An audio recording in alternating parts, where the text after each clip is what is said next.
Entremos então no momento da palavra, na reunião do cordão. E agora, momento da palavra, na reunião do cordão. Jejum. Cada ministério, existem muitos ministérios sérios, irmãos queridos, que têm uma forma de conduzir o seu rebanho. E nós não estamos aqui para ser dono da verdade. A verdade é a própria palavra. Então muitas vezes a hermenêutica que Deus tem dado ao cordão de três dobras, através das experiências que nós tivemos passando por ministérios, mas eu nunca falei de jejum aqui, então eu quero falar essa noite. É importante que se compreenda que o jejum do qual Deus espera que nós tenhamos não é um jejum sacrificial. Não pode ser uma coisa ruim, uma coisa pesada. Puxa, vou ter que jejuar hoje, como quem faz exame de sangue, né? Tem igrejas que fazem jejum assim, irmãos, acredite. Começa meia-noite e acaba 8 horas da manhã. Aí o camarada acorda e encerra o jejum com o café da manhã. Fácil, né? Então tem muita coisa que a gente vê, muita coisa que a gente viu, e por incrível que pareça, muita coisa que a gente ainda vai ver. Mas Deus quer nessa noite, todavia, que a gente entenda que o jejum que Ele espera da gente, o jejum que agrada a Deus, ele não pode estar baseado em barganha, não pode ser balizado em promessa, ele não deve ser uma coisa que tenha um propósito de interesse pessoal, no sentido de conquista. Então a gente vê irmãos jejuando para ter a casa própria. Eu vou fazer uma campanha de jejum para conquistar meu casamento. Eu vou fazer uma campanha de jejum para ter meu carro.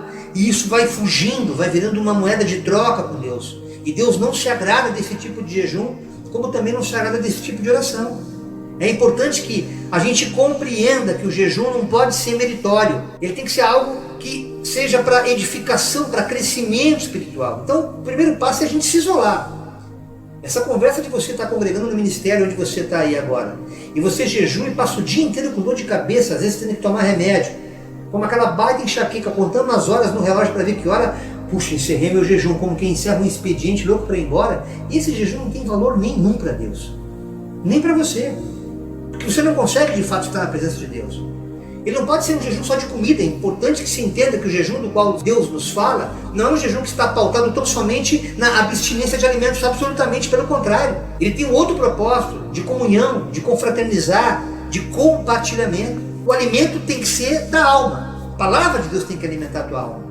Quando o jejum, o qual tu se propõe a fazer, carrega intrinsecamente esse desejo, aí ele começa a ter valor na presença do Senhor. Então, a preparação para desafios que tu vai enfrentar, eu quero me respaldar na palavra para que você compreenda essa noite como a Escritura é maravilhosa quando ela deixa de ser apenas um texto, ela passa a ser uma informação daquilo que Deus quer dizer para você, e a partir do momento que essa informação chega até você e você acolhe ela, aí já não é mais só uma informação, é poder de Deus. Evangelho de Mateus capítulo 4, a tentação de Jesus. Então, Jesus foi conduzido ao deserto para ser tentado. Aqui tem a primeira grande lição que se aprende no jejum, irmãos. Quando o jejum, ele vem de uma espontaneidade que não é tão somente do teu desejo de se separar. Não, eu resolvi fazer um jejum porque todo mundo faz. É uma tradição dentro da igreja. Eu vou me reunir com os irmãos. Vai ter um jejum dos músicos hoje. Eu consegui fugir de todos eles, porque eu não via fundamento naquilo. O Espírito já tinha colocado na minha alma uma inquietação de intimidade.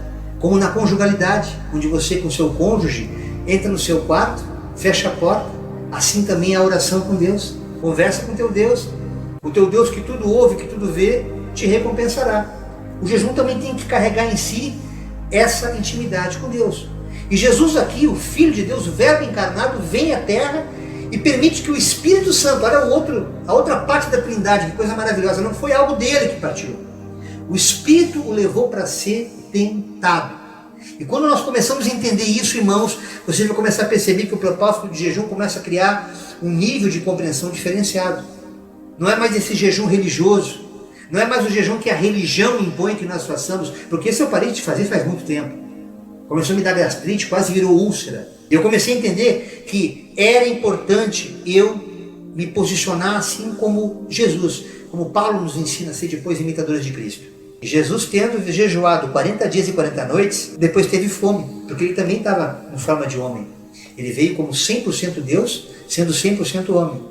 E chegando-se a ele o tentador, ou seja, o Satanás, disse para ele: se tu és o Filho de Deus, manda que essas pedras se tornem pães. E ali começa um discurso teológico entre Jesus e o diabo. Jesus, porém, responde para ele e fala: Satanás, nem só de pão viverá o homem, mas de toda a palavra que sai da boca de Deus. Está lá em Deuteronômio capítulo 8, versículo 13, irmãos. Então o diabo, não se contentando, o transportou à cidade santa e colocou sobre o pináculo do templo e disse-lhe: se tu és o filho de Deus, lança-te daqui abaixo, porque está escrito lá no Salmo 91, entre os versículos 11 e 13, que aos teus anjos tu dará ordem ao teu respeito, para que tu nunca tropeces em alguma pedra. Jesus fala para ele: Satanás, também está escrito que tu não tentarás o Senhor teu Deus. Vai ler Bíblia, Satanás, está lá em Deuteronômio 6,16. Novamente, pela terceira vez, Satanás o transportou a um monte muito alto e mostrou-lhe todos os reinos do mundo e a glória deles. É o que se vê no mundo hoje. Fama, coisas que eu abri mão, coisas que muitas vezes na arte, especialmente nos esportes, na arte, política também tem muito disso. Tudo isso te darei se prostrado me adorares. Então disse-lhe Jesus: vai-te, Satanás, porque está escrito: ao Senhor teu Deus adorarás e só a Ele servirás. Deuteronômio capítulo 6, versículo 13. Depois de toda essa situação entre Jesus e o diabo, Satanás se retira e eis que chegam os anjos e o serviram. Quando você passa uma prova, que você se coloca nesse momento de oração, seja com jejum ou não, mas você se separa para Deus um tempo, especialmente nós fazemos muito isso de retiros, e sempre é gostoso fazer isso, quando a nossa alma, nosso espírito pede isso. Agora nesse momento de confinamento, a gente tem buscado essa intimidade com Deus aqui em casa, eu e a Denise, conversando com Deus, por isso que a gente sempre ressalta isso, para que os irmãos orem, para que não se distraiam. Quando você começa a entender que a oração é um antídoto contra essas tentações, ele vai atingir a tua alma de uma maneira muito mais concreta do que aquilo que a tua mente programou. Ou seja, eu vou fazer um jejum para tal objetivo, mas aquele objetivo para o qual tu falou nem sempre está em comunhão e concordância com o que Deus tem para ti. Mas quando você começa a perceber que esse jejum não pode ser tópico, ele não pode ser somente para causas pequenas como essas que eu já pontuei, eu vou jejuar para isso ou para aquilo, mas é uma preparação do teu coração para que você não entre em tentação, exatamente como Jesus fez. Aí você vai perceber que todos esses processos os quais Jesus passou teve um sentido eterno na vida dele. Você percebe que quando Jesus se sujeitou a passar por esse jejum, é porque algo ia acontecer no ministério dele. Jesus foi tentado o tempo inteiro, irmãos. Aqui era o diabo tentando dele para transformar pedra em pão. Mas lá, a multiplicação dos pães, quantas vezes Jesus falou: vocês estão me procurando não porque eu sou o Deus Todo-Poderoso encarnado na terra, o Filho de Deus, Jesus. Não, vocês não estão me procurando pelo que eu sou, mas pelo que eu posso dar para vocês, pelo que eu faço. Vocês estão atrás de mim pelas minhas obras. Olha como foi constante isso em Cristo. E aqui ele já tinha enfrentado nessa tentação. Na outra tentação que ele tenta se jogar do templo, ele está sempre fugindo das pessoas, sempre se esquivando de coisas. Sempre é o Filho de Deus, desce da cruz. Até na hora da cruz ele passou por isso. Então é importante que você perceba que todas as vezes que você se coloca numa condição de jejum, que você se coloca numa situação de consagração na presença de Deus, você vai perceber que há um propósito naquilo que Deus quer fazer contigo. Vocês não sabem o que aconteceu nos primeiros dias que eu comecei a tocar violão na igreja. Irmãos, coisas terríveis nos dedos que me aconteceram, inflamações absurdas. Eu fiquei com esse dedo médio que parecia que tinha fraturado. Rouco, eu ficava rouco o tempo inteiro, sem pegar vento, sem pegar nenhum choque térmico, nada que justificasse uma faringite. Para você entender que há um propósito, como Deus quer que nós nos voltemos para Ele em consagração, assim como irmãos também que estão se voltando para o Evangelho agora, que estão saindo do sistema religioso, mas que não estão se desviando de Jesus Cristo, estão se desviando de um sistema. Agora o diabo não vai querer saber se você é um crente de carteirinha ou um crente que está andando aí no anonimato. Ele quer saber se você está coberto ou não está coberto pelo sangue de Jesus. E é justamente nessa cobertura espiritual que só o Cristo pode dar através do seu sangue, é que nós vamos nos revestindo desse poder. Nós vamos nos enchendo dessa presença, a ponto de a gente entender que o mundo vai apresentar muitas tentações, como essa outra que apareceu. Se prostrado me adorares, eu vou te dar tudo que está aqui. Quantas propostas eu não tive no tempo que eu estava cantando no mundo, irmãos? Para matar isso dentro da gente. Imagina, eu sou por profissão, por formação, eu sou músico. É uma luta cada vez que eu estou com os irmãos Salvador e André, a gente fala sobre isso, porque não foi algo que aconteceu só comigo, aconteceu com eles também. Nós somos compungidos hoje a instruir pessoas à luz da palavra. E o mais tremendo é que Deus tem respondido, porque Ele vela pela sua palavra. A palavra de Deus não volta vazia sem antes cumprir o propósito para o qual ela foi enviada. Se Deus falou para você, abre a tua boca que eu vou encher. Eu quero te usar para que vidas sejam transformadas, para que vidas sejam edificadas. Você não pode nem conhecer direito o livro Bíblia, mas Ele vai colocar uma sabedoria que vem do alto, que vem da parte dele na tua boca, que nem tu vai saber o que tu está dizendo, mas tu vai ver os sinais, tu vais ver os testemunhos de pessoas sendo transformadas, como a gente vê quase todo dia as pessoas ligando, irmão Jair, graças a Deus que a gente te conheceu. Irmão, tu não sabe como me alegra a alma isso, em saber que nós estamos na direção certa, como igreja, porque essa é a igreja invisível que Deus vem arrebatar. Não é um templo. E esse jejum não pode ser um jejum religioso, como muitos fazem. Por exemplo, esse jejum que a religião faz, irmãos, e eu estou aqui para denunciar essas coisas, é importante você entender que a oração não pode ser pelo tema que me tenta. Eu não posso botar como tema da minha campanha de jejum, meu casamento, como eu já falei, minha vida financeira. Não. Eu tenho que nesse jejum buscar uma consciência em Cristo, aceitando uma lógica espiritual, um culto racional a Deus, nesse processo, essa tentação, como por exemplo a oração do Pai Nosso, seja feita a tua vontade, não a minha. Como infelizmente algumas igrejas falam, não, você deu, você ofertou, Deus tem que te abençoar. Deus não tem nada, irmãos. Ele agindo ou não agindo, Ele continua sendo Deus Todo-Poderoso. Então, o que Deus quer que nós entendamos é que Ele quer nos libertar, Ele quer que nós nos esvaziemos de nós mesmos. O jejum tem que ter esse propósito de ausência não apenas de alimento, mas ausência do nosso eu e dos nossos vícios. Então pessoas que estão, por exemplo, cheias de egoísmos, especialmente nesse momento que só pensa no seu nariz, não pensa que o outro pode estar passando uma dificuldade, ainda que limitadamente, o que eu posso fazer? Será que é só uma oração? Não, eu não quero ir na direção de ninguém porque eu não quero me expor. E as pessoas vão se fechando, vão se enclausurando dentro de si mesmas e achando que pelo fato de elas ficarem um dia sem comer pão e água, vão estar agradando Deus Todo-Poderoso, quando muitas vezes a solução está no bolso delas. Elas não entendem isso. E aí Deus começa a chamar a atenção. Eu quero que vocês se libertem até de vícios, bebida alcoólica, drogas, porque nada disso combina com jejum, porque são tóxicos. E jejum ele purifica, irmãos. Eu cheguei a fazer 2, 3 mais dias de jejum, e eu me lembro quando Deus tocou no nosso coração, a limpeza que fez no meu organismo foi algo assim espetacular. O bem que me fez depois disso. E essa retomada me fez um bem enorme. Você começa depois de 3 dias só numa sopinha, num caldinho, mas o teu espiritual fica aguçado, fica sensível. Aquele sono pesado que muitas vezes, aquele soninho tradicional, que alguns irmãos que estão conosco aqui sentem depois do almoço, né? Vou tirar minha pestana. Esse peso todo ele sai. Tu sente uma fraqueza no corpo, mas tu sente uma força espiritual. É o corpo brigando contra a carne. É a carne brigando contra o corpo o tempo inteiro, como fala lá em Gálatas 5,17. Que a carne cobiça contra o espírito contra a carne, porque esses se opõem um ao outro, para que não façais o que quereis. Então, quando você se sujeita a entrar nesse lazer espiritual, porque o jejum é como um lazer, é como você tirar férias. Fim do ano, chega vou tirar férias, vou para a praia, vou para a serra, você com a minha família para esparecer um pouco, vou recarregar minhas baterias. O jejum tem que ter esse propósito. Ele não pode ser sacrificial. Ele não pode de maneira alguma ser meritório, como infelizmente a religião faz.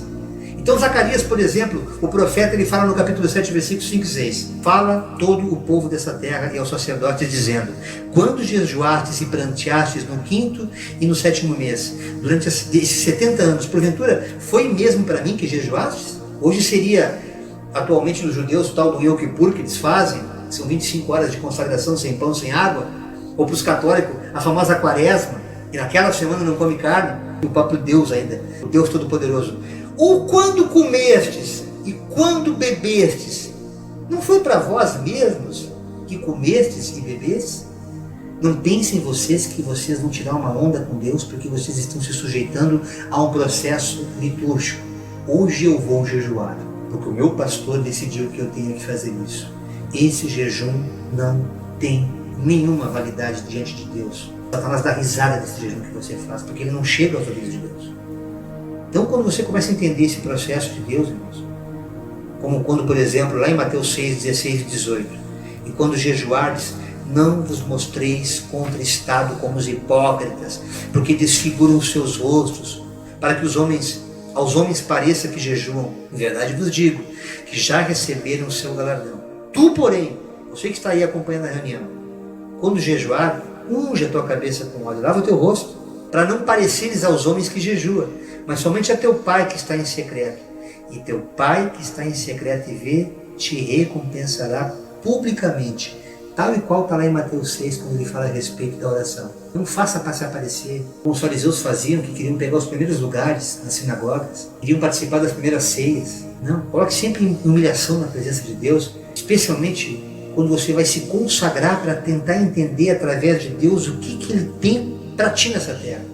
Qual é a tua soberana vontade na minha vida, Senhor? Seja feita a tua vontade, porque o jejum, irmãos, é algo tão tremendo que quando ali em Lucas capítulo 10, versículos 6 e 9, quando Jesus enviou os 72, ele deixou bem claro, como está lá em Lucas 10, 19, que já havia sido dado um poder para a igreja. Jesus deixou claro que, pelo fato de as portas do inferno não prevalecerem contra a igreja, todos que estivessem posicionados na presença de Deus como igreja, poderiam esmagar serpentes, escorpião, destruir toda obra do mal sem que dano algum vos causasse. E naquele momento em que Deus levou os 72, ele deixou bem claro, quando vocês entrarem numa casa, digam primeiro, paz esteja nessa casa. Se houver ali um homem de paz, a paz de vocês repousará sobre ele. Se não, ela voltará para vocês. Fiquem naquela casa e comam e bebam o que lhe derem.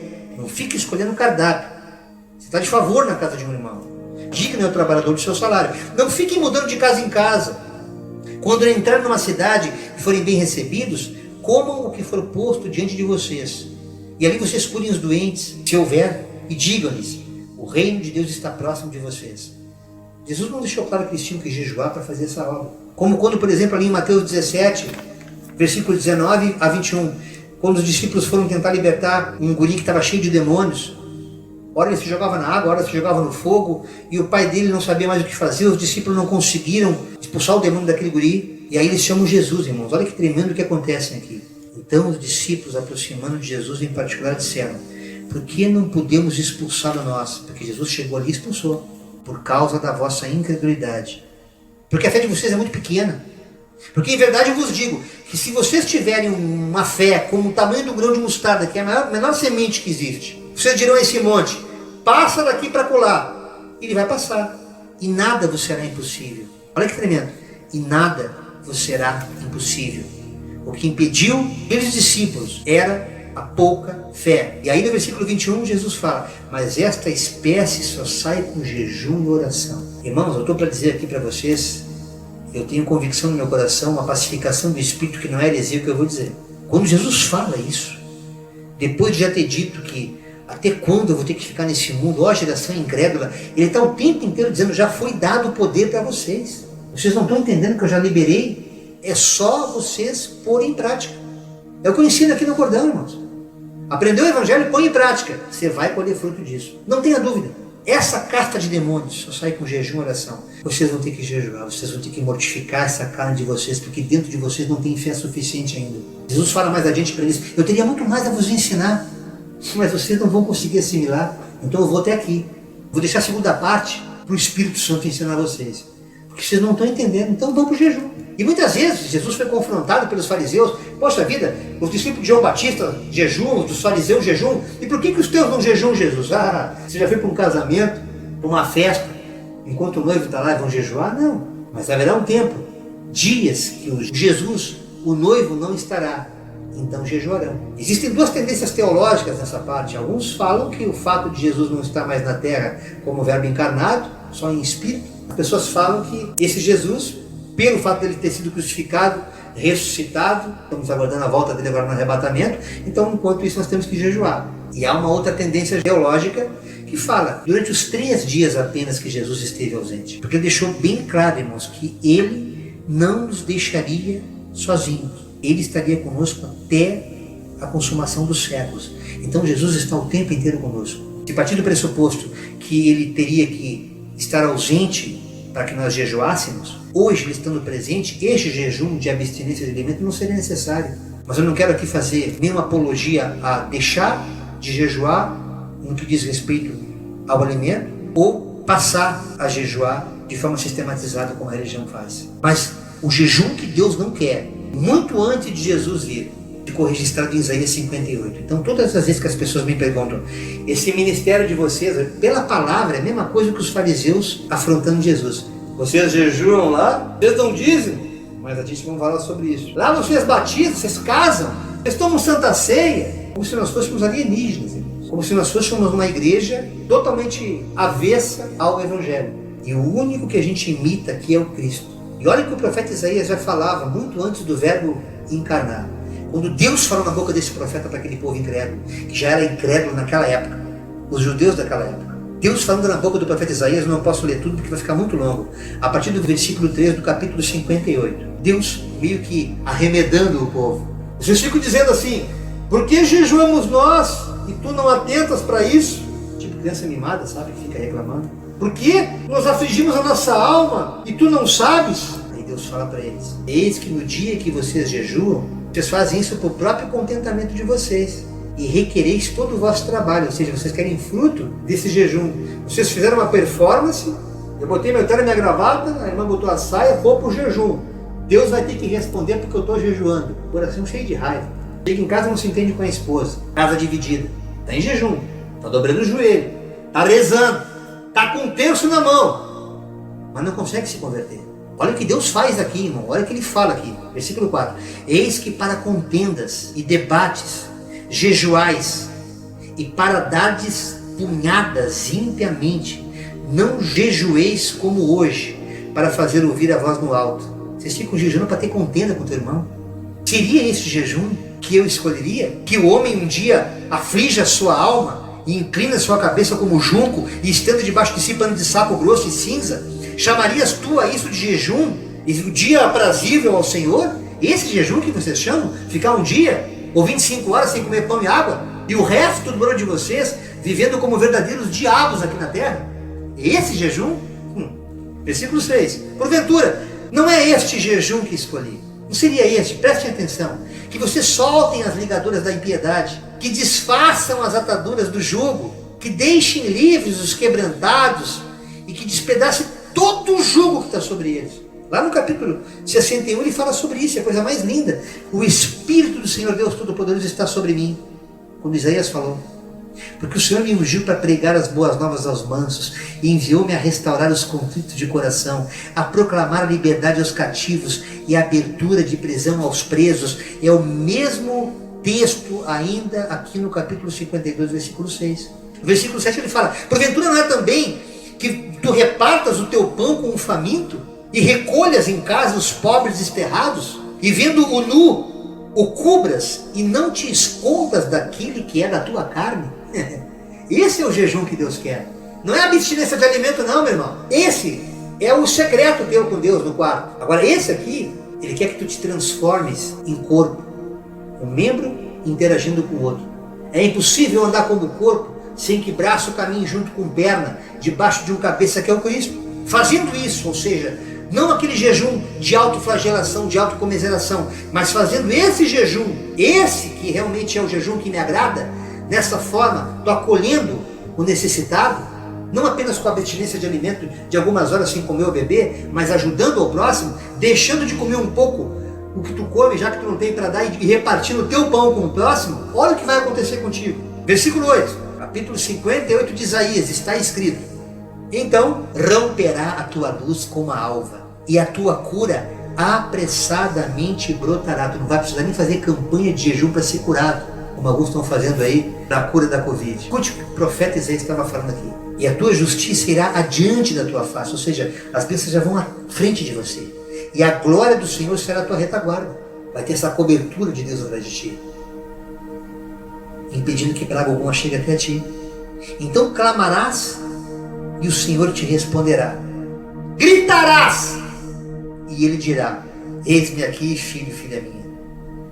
Acontecerá isso, se tu tirares do meio de ti o jugo, o peso, a canga, a religiosidade, o fanatismo, o estender do dedo e o falar vaidade. A hora que tu para de apontar para o teu irmão, para a tua irmã, ficar julgando e já condenando. A hora que tu abrir a tua alma, a hora que fala no versículo 10, e se abrires a tua alma ao faminto, e fartares a alma aflita, então a tua luz nascerá nas trevas e a tua escuridão será como o meio-dia. Aleluia! No meio das trevas vai resplandecer a luz, irmãos. Eu já vivi isso tantas vezes. Quando parecia que nada tinha jeito, daqui a pouquinho do nada parecia que era um engano médico. Era uma situação que parecia insolúvel, daqui a pouquinho, não, foi só um vento. E aí o versículo 11 diz: o Senhor te guiará continuamente e fartará a tua alma em lugares secos. Fortificará os teus ossos, vai curar até a osteoporose, irmãos. E serás como um jardim regado e como um manancial cujas águas nunca faltam. Nunca vai faltar a água da vida. Nunca vai faltar a beneficência de Deus para contigo. Quando você entender que o jejum do Senhor não é tão somente tu ficar de 3 ou mais dias sem comer, como algumas doutrinas ensinam, mas o jejum do Senhor é justamente, como tem alguns escritores que falaram até sobre isso. Eu não quero aqui pontuar nada porque eu abomino isso. Eu prefiro ficar com a palavra de Deus. O jejum que agrada a Deus, não o jejum que agrade religião ao homem. Não basta você ficar tão somente com abstinência de alimento, mas você tem que ficar de abstinência da tua vaidade, da tua arrogância, da tua soberba, da tua presunção, e ser humilde em servir o próximo, amando Cristo no próximo, servindo a Deus no próximo, fazendo do próximo o teu gasofilácio. Aí tu não precisará correr atrás das bênçãos, porque as bênçãos te alcançarão. Esta é a palavra que nesse dia 27 de maio, aniversário do meu irmãozinho querido que está lá em Jericoacoara, no Ceará, Fortaleza, pertinho de Fortaleza. Essa é a palavra que Deus colocou no meu coração na reunião do cordão. Baseado no Salmos 28:7, essa música nossa em parceria com nosso querido Rafael Maranhão, o Senhor é minha força. Eu quero louvar para os irmãos agora. Que o amor do Pai, a graça do Filho e as infinitas misericórdias e consolações do Espírito Santo de Deus estejam sendo derramadas sobre cada um de nós. Damos por encerrada mais uma reunião do cordão.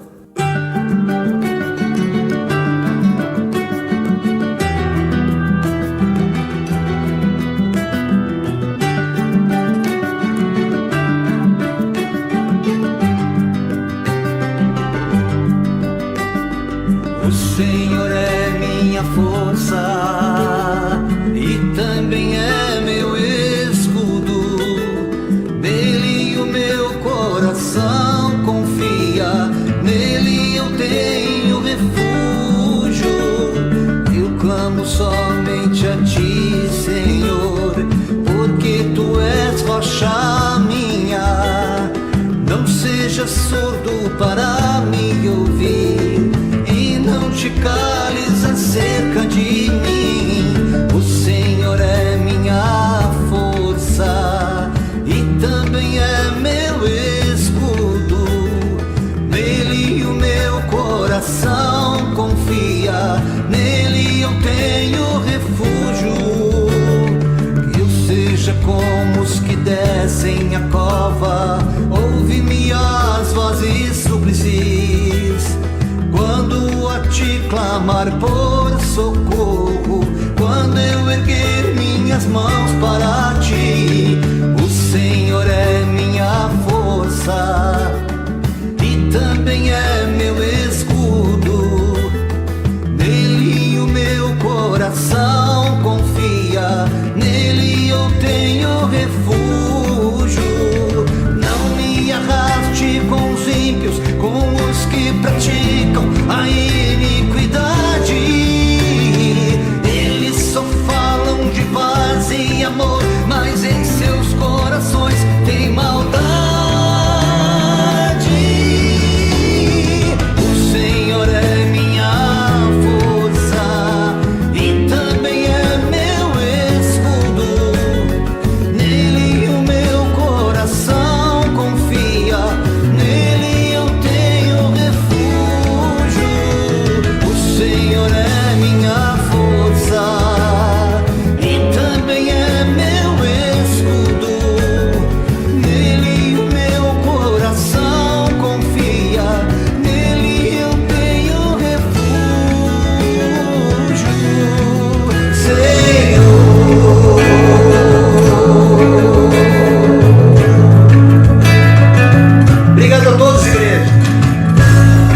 na graça e na paz do Senhor Jesus e até a próxima reunião, permitindo Deus.